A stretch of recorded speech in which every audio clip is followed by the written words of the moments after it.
thank you so much for coming tonight. As Jeff was saying, I'm a board-certified music therapist, and I have an undergrad and master's in music therapy. And so I've been a music therapist for 20 years now, which seems hard to believe. My profession, I really feel that I was born to do this work, that this profession is the combination of all the gifts that I've been given from God. The gift of music, the gift of connecting with people, and the gift of wanting to help others. So for music therapy, I see people in my office, but mainly what I do is go see people for music therapy in the community, whether it's an individual in their home or who's in a hospital. I see individuals, or I see people in a group setting, in nursing homes, adult day centers, so I'm all over the place in the community. And one facility that employs me, contracts me for music therapy is Gottlieb Hospice in Melrose Park. And the story that I'm going to tell you tonight is about a woman, a patient of Gottlieb Hospice. And a nurse called me and she said, I have this woman, she's in her 50s and she's dying of cancer. And she says that this patient is expressing that she has a lot of anxiety, and she really feels to me that she needs to relax, and she's not sure how to do that.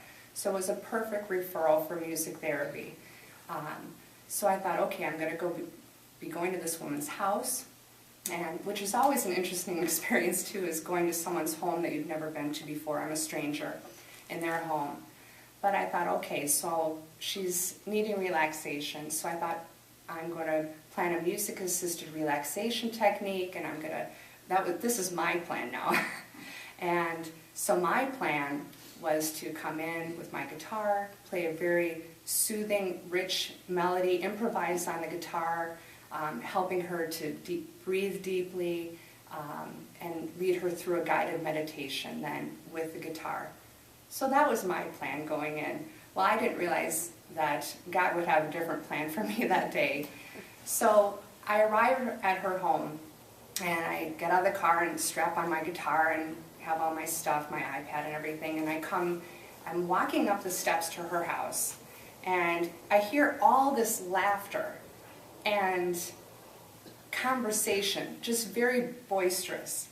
And I can see all these women in the kitchen, and they're all eating, just enjoying each other's company. So I thought, well, this is going to be interesting. This is not going to work.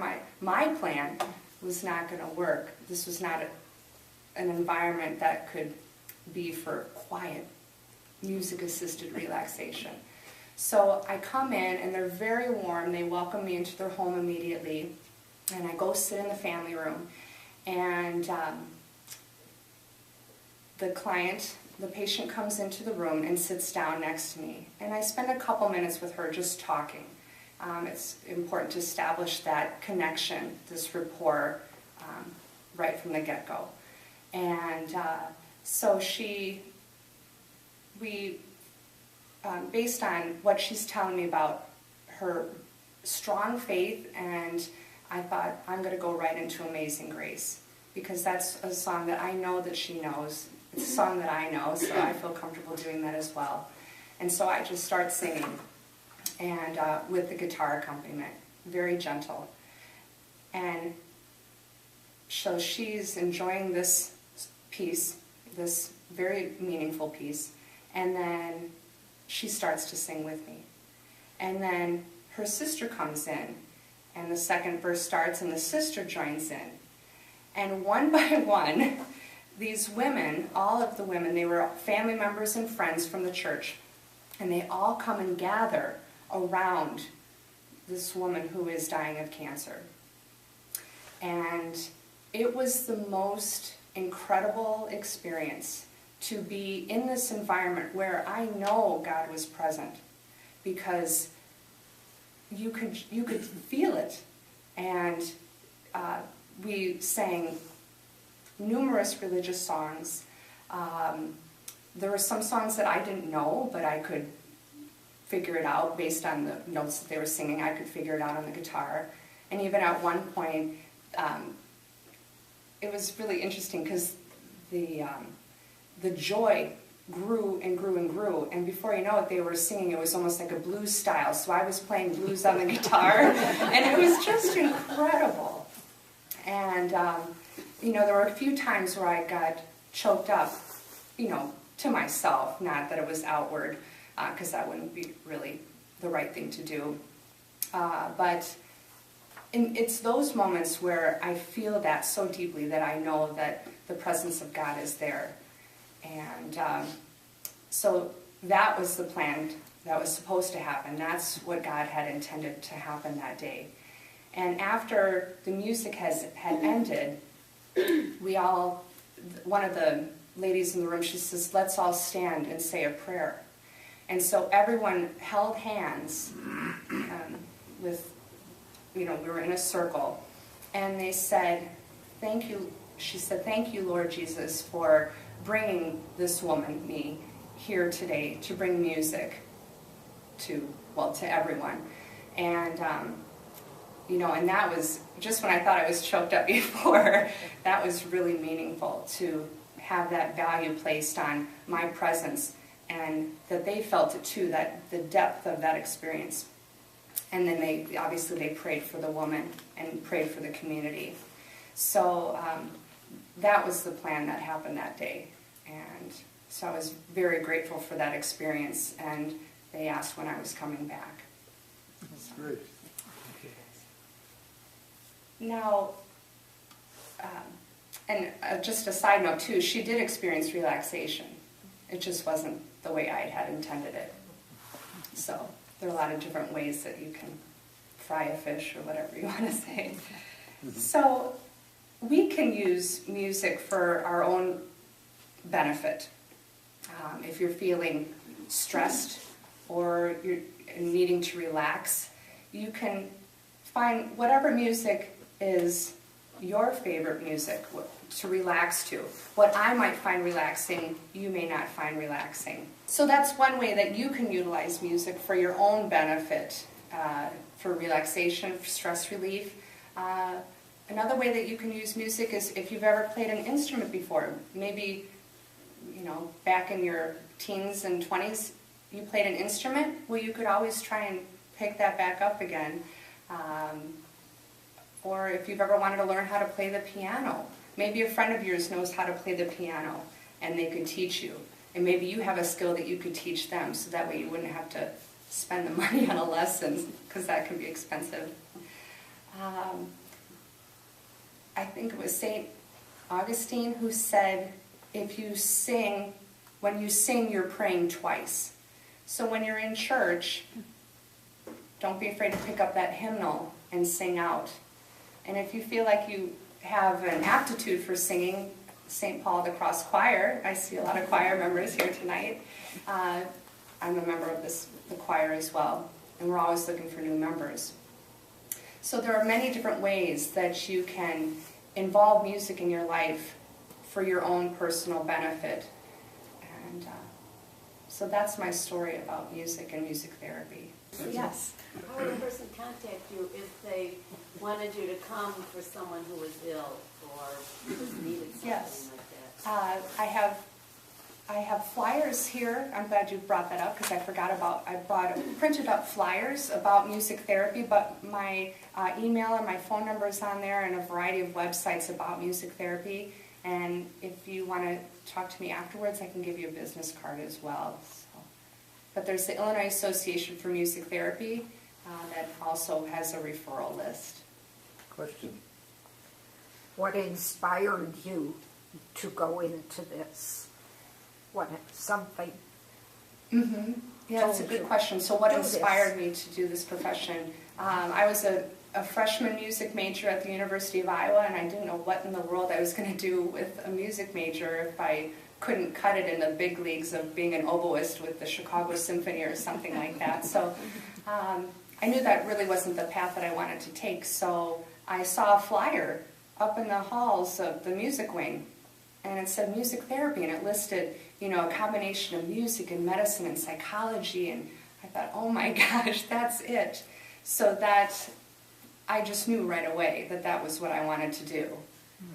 And So That's your that, full God occupation? working again. yes, yes. I think Norm had a question. I was Dorsey with direct, with just 2 fingers. He was a big, tall, gray-haired guy, didn't want too much energy, but he did a beautiful song he wrote called "Take My Hand, Precious Lord." And that was one of the songs that we did with this woman that I was telling you about. It It's was, a beautiful song. it is a beautiful Fabulous, song. yeah. Yeah. Thanks for And we sharing that have it. story. We have it in our repertoire. You We do. do it for Yeah. lots of funerals. Someone's got to point it out. Yeah. Good.